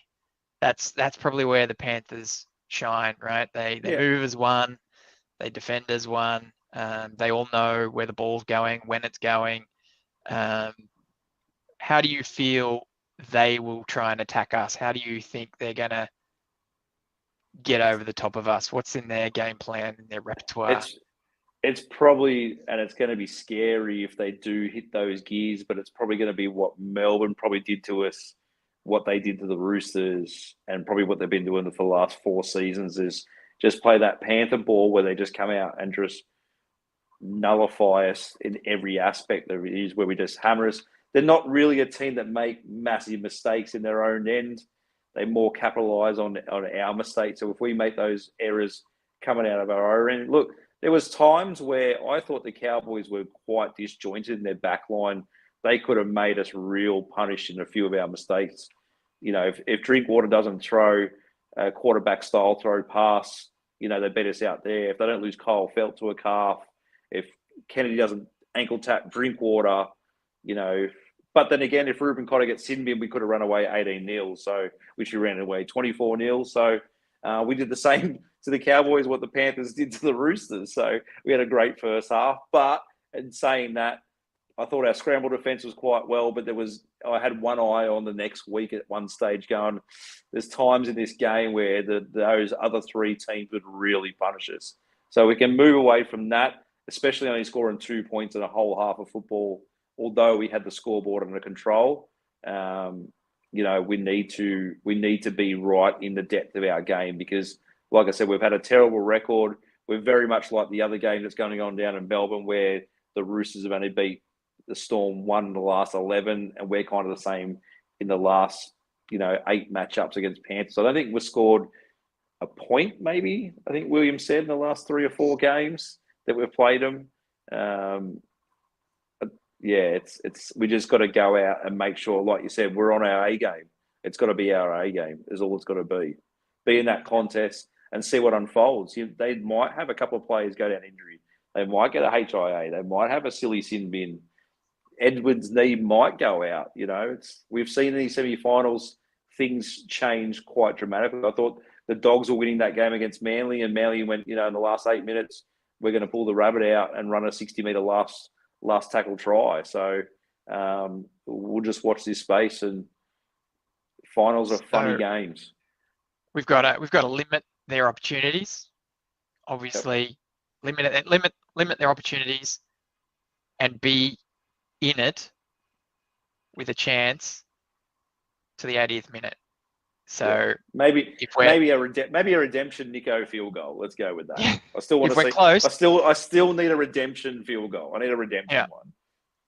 I don't think this is a match that we can come back into. If they get a lead, we're in trouble. Although early in the season, I have seen the Panthers fall in heaps against the Dolphins. I think they had another game where they kind of semi-collapsed. But then there was the Parramatta game where Parramatta came out scoring and were up 28-0, but then they got their pants pulled down right at the end. So, they sort of swing both ways. But if they turn up that heat on us, it's terrible. Yeah, I agree. So absolutely right there. And then if we get ahead, it's the old adage of keep doing what we're doing. We can't try and defend that lead because I think they can turn it on. We've seen what they've been able to do on the biggest stage, the grand final, for instance. So we need to make sure that we don't let them get back into it if we do get ahead, because I think you're right, that Cowboys game, a better team probably punish us that second half. And even the last 10 minutes, we were sort of trying to score tries that sort of nailed the game, but weren't really putting that finished polish on it. There was a couple of times we were, cut down short of the line, but it wasn't really that let's put the nail to the coffin and end this game, which, clearly we've seen does on his own back. Mm-hmm. And so Panthers have been beaten, right? Yeah. Was there any lessons we can take out of those losses? Again, it was just teams hanging in the matches is all it was. It was teams hanging in the games. So the Dolphins let one slip out at Penrith, but they had the game over the top of them. Again, like I said, Parramatta have been in those situations. They did it with the Dragons where somehow they won, but, they scored 50-odd points just to concede 40. So, they've lost games they probably should win. I've seen the Broncos of the last couple of seasons come out and bash them real early and then just turn it on. But the Broncos in that grand final, they try to defend their way out of it instead of actually, the Panthers had 3 key injuries that the Broncos just didn't capitalise on in their grand final. So, again, the Roosters, they were down 24-0, nearly come back into it, except for an Ashley Klein dodgy forward pass call against Tupou and Tedesco. They were right back in that game as well. So, look, they haven't been as defensively great as I've seen in the last 3 to 4 seasons. Mm-hmm. Yeah, I think that, we've given their props a lot of praise, but there's a bit of uncertainty in their defense. So that's certainly a chink in the armor. As we said, if we keep gun barrel straight down the center of the field, keep pressuring them there, I think we'll get some rewards. Bit of a wild card, CK. You just mentioned his name. Ashley Klein is the ref. Are we worried? Are we happy? Is there anything to expect from him? From my point of view, I think we hang on to our challenge as long as we can, because I have noticed that Ashley Klein tends to ref a little bit differently when a team doesn't have the challenge anymore. So I'd be hanging on to that just to keep him honest. What do you reckon? Yeah, I'll see if we can share out the social video, or maybe I don't want to attach it to our social, but it was congrats to Ashley Klein on his milestone matches, and there was quite a few highlights. There was a Harry Grant drop in last season's semi-finals, which he called play on, and it was a clear knock on. There was obviously our Dragons match where he got in the way of a forward pass and hit his head, and it was, he's had some shockers out there, and I've seen some challenges go quite successfully against him. So look, he's a competent guy. The only thing I find with him as a referee is the game sort of swings to one team and then swings back the other way, which I don't really quite enjoy. I'm hoping he just stays right out of this one and does it like an Origin match and just lets the team sort it out. I think that's the instructions they get out of prelims anyway, is, this is one of our biggest eyeballs because, we were going to have a Friday night match. The eyeballs will be on that one to go to the grand final. This is the other team that qualify. My beloved Swans are playing before us. So there's a little shot in the arm for the AFL before going to this match. We kind of want to keep it going. So, the strength of Origin refereeing is obviously staying out of the way and let the teams just sort it out and call those calls that are there. But the ones that aren't there, let's not go looking for them. Is that better for the Panthers or for us to stay out of it, the way they control the ruck versus, smothering us? Again, they're not much of a ruck control team. They're not that sort of, hold down and carry on.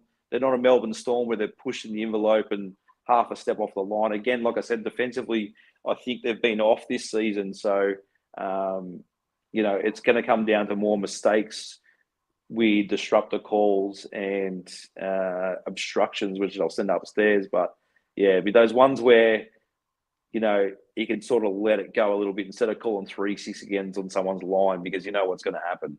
The line's going to crack. So, yeah, I'd hate to see something silly get decided in this match that we don't need. Like, again, like nightmares of a Ramian instruction at Shark Park and things like that in the semi-final. So that shouldn't have been called. Yeah, I agree. If you've got to pick an option, I'd rather the ref stay out of it and have a good match than over referee, even if it means our team need to problem solve the game on the fly and work out what's needed to win the match. So yeah, but I mean, it's a busy day Saturday, right? So you've got your Swannies apparently. Then we've got the grand final for Flegg, and we've got the grand final for the Jets. Flegg is on 11 a.m. and the Jets are on. When are the Jets on? 3 p.m. 3 p.m. Yep.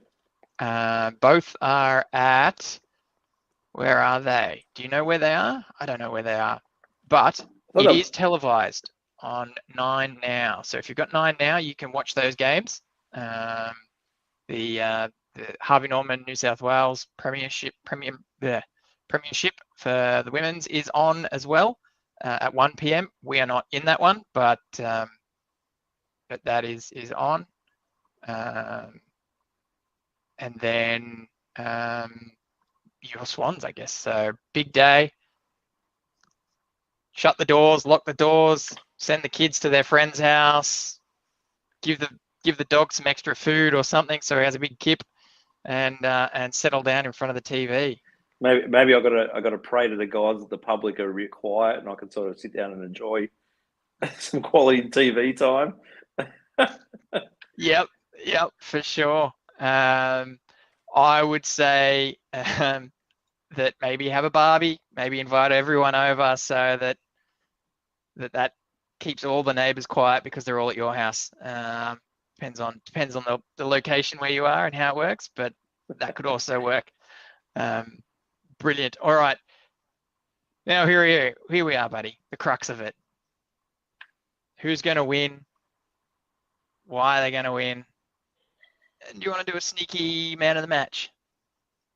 Oh, I don't really want to be put on the spot on the match because, you know, look, we've got to admit the two of us, it's probably our first prelim we're going to miss this season for different reasons. But look, I give us a great hope that obviously the market's wound into Panthers $1.30 at the moment, $1.35. They were $1.45. We're going out to $4.10. You know, it's probably right. We're in with a chance, but again, we're playing the best team in the last 4 to 5 seasons. So in the modern era, they're a 3-time premiership for a reason in a row, which is just insane. So I'd love to see us knock them off and either get a Melbourne rematch or a Roosters mind-blowing match of the two teams behind. And again, I'd love to see a Nico redemption field goal. I can see these dreams, but I've seen these movies before at prelims and us walking out crying plenty of times as well, except for bar one season, which was still to this day, I don't believe that was a prelim. It felt like a semi-final. It was just weird. Playing the Cowboys in a prelim was bizarre and not at such a packed out stadium. So love to see us get up. I think the script's written for the two best teams to go through to the grand final. But again, we've gone through the tail of tape for all us to make a decision. And let's just say, Sharks win 13-12. Yep. All right. Look, the match is Nico field goal. Nico field goal. Woo! That'll keep the press quiet. All right. Now, this is why a live video with the best chat group ever is the way to go. Because if we weren't live, if we were just an audio podcast, there'd be people driving in their car or sitting at home, reading the paper, listening on the side, yelling at us, going, "You idiots, you know nothing."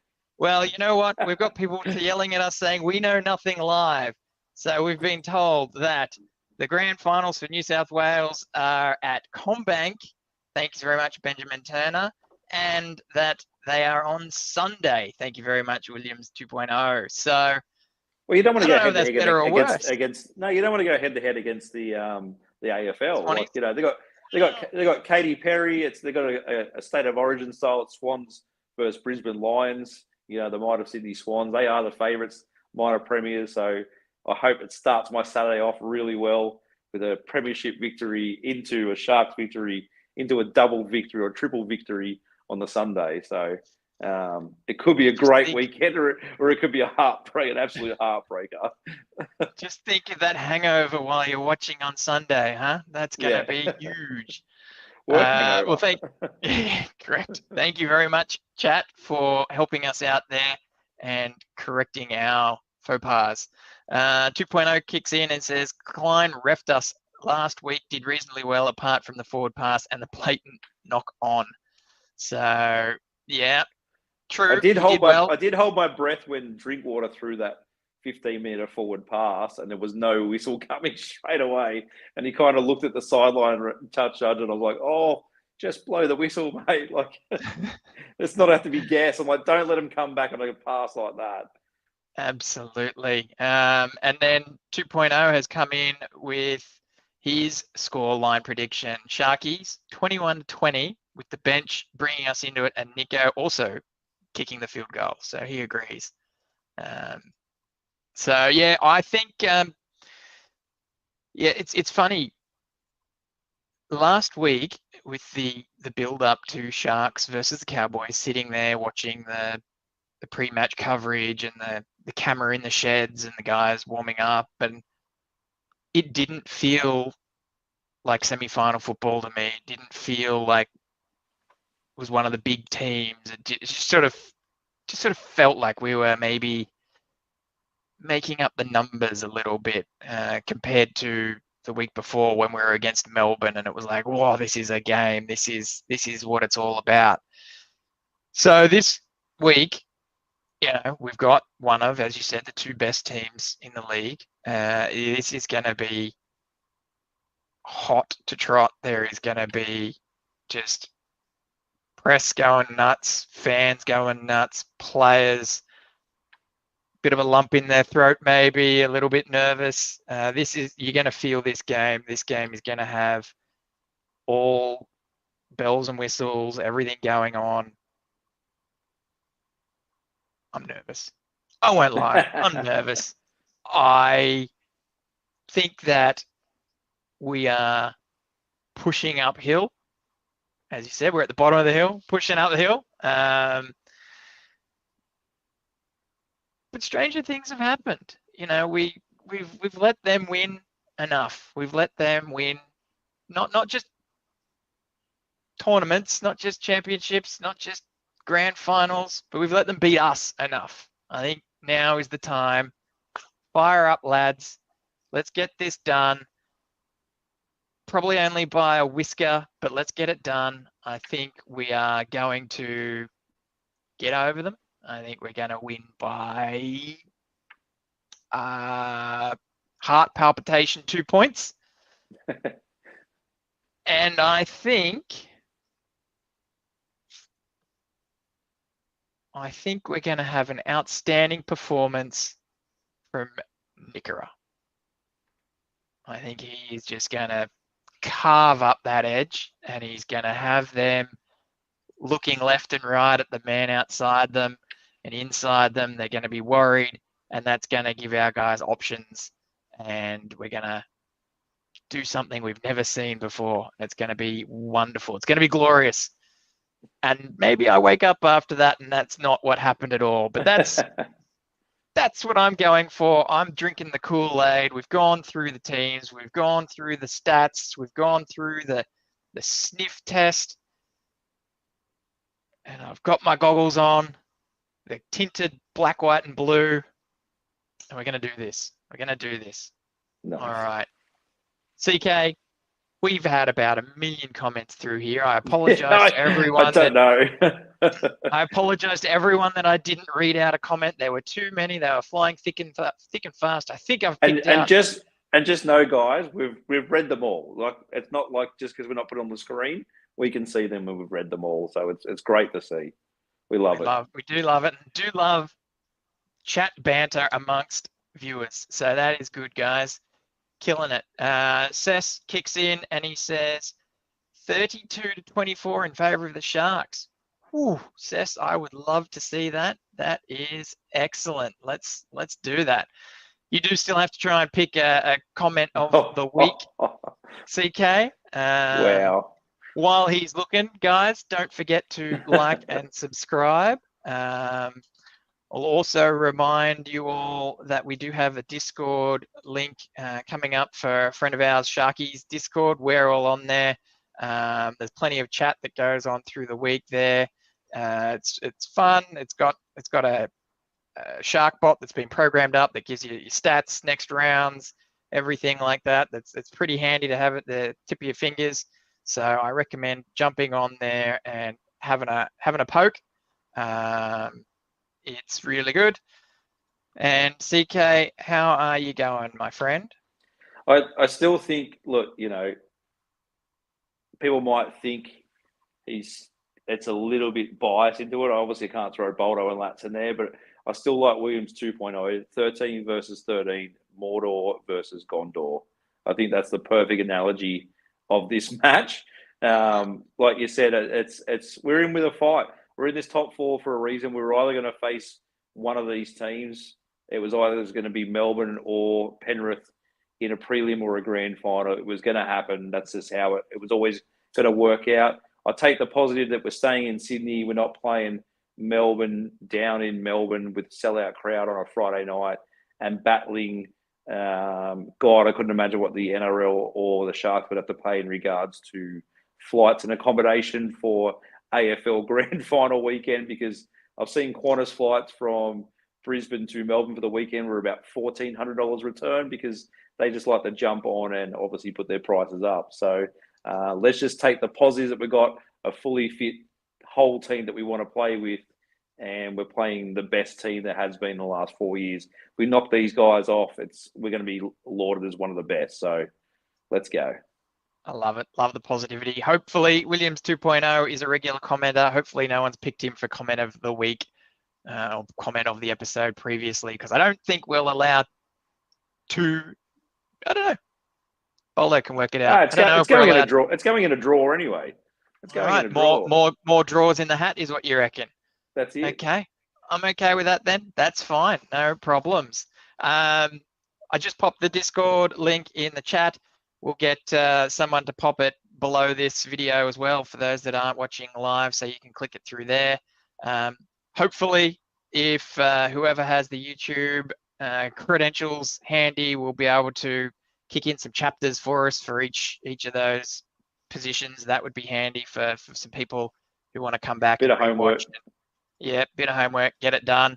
But thank you very much, Kelly. Great show as usual.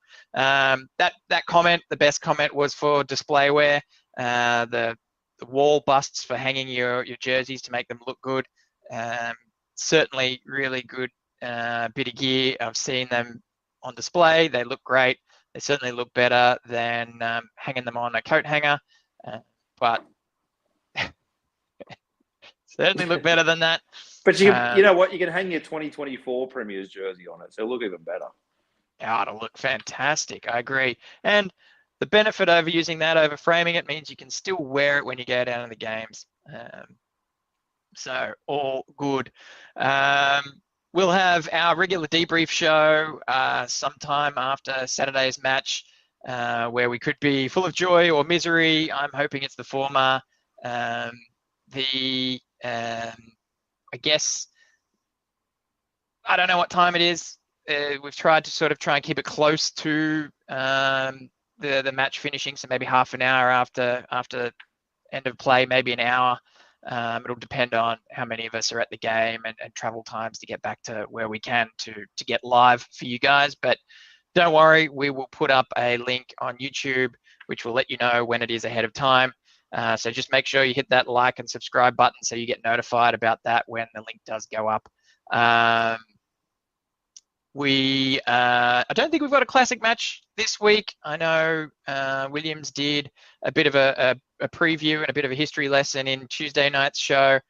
Williams, if you are still in the chat, if you're still here, pop a comment in. We'll call it out. But I'm not sure if we're doing a Cronulla Chronicles.